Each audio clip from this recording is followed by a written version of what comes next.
ntabwo ari ukubeshya. Yesu ashimwe. Amen.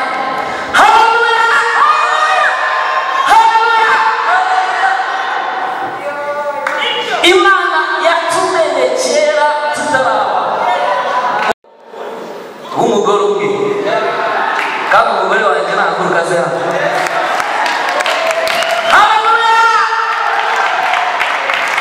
Ntabwo ari ukugira ngo mubereke ahubwo ndashima Imana. Imana yatumenye kera tutarabaho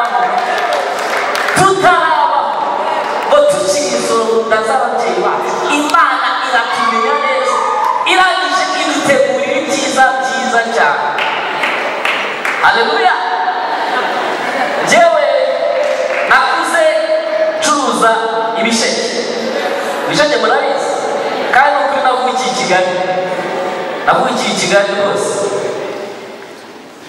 Ariko Imana yo kabyara yo imenya ibyacu tutabizi, tutabitekereza.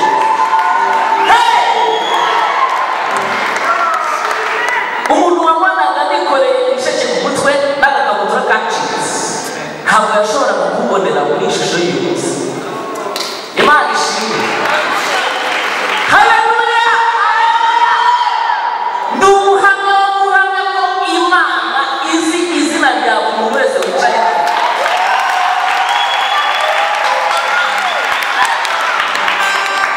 Imana ingirira neza, iramfata ibisheke ndabireka, ndangije ncuruza amagi. Ntabwo munyumvira iyo poromosiyo. Reka mbabwire akantu kamwe kambayeho ntazibagirwa. Murabona nyine abana bacuruza amagi babona nawe. Sinabibwiye ko nacuruje, ntabwo menshi. Hanyuma umuntu umwe yaraje arangurira, arangije aransuzugura cyane. Nyine ndakantu kari aho ngaho, ubu ndi kugendamo inzobe nari ndigana cyane. Afata igi arangije arikubita hano mu gahanga kugira ngo rwose ajye gukunda umuntu uri aho wa feke. Kuko Imana yari irimo kuntegura nk'umugabo. Haleluya. Haleluya. Haleluya. Imana ishimwe. Imana yampaye umugore mwiza nk'uko mubibona, kandi ni kubw'ubuntu bwayo. Imana izi amazina yanyu n'abantu. Imana izi amazina yanyu.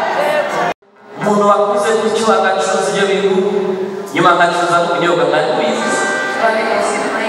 Tuno twose ndaducuruza n'utundi dutandukanye. Nanjye ntabwo nari nzi ko fitire yanjye izaba gutya. Nta cyizere cy'ubuzima nari mfite, ariko narize. Si biza ni mubizi, kandi ni ukuri nize ibintu bikomeye.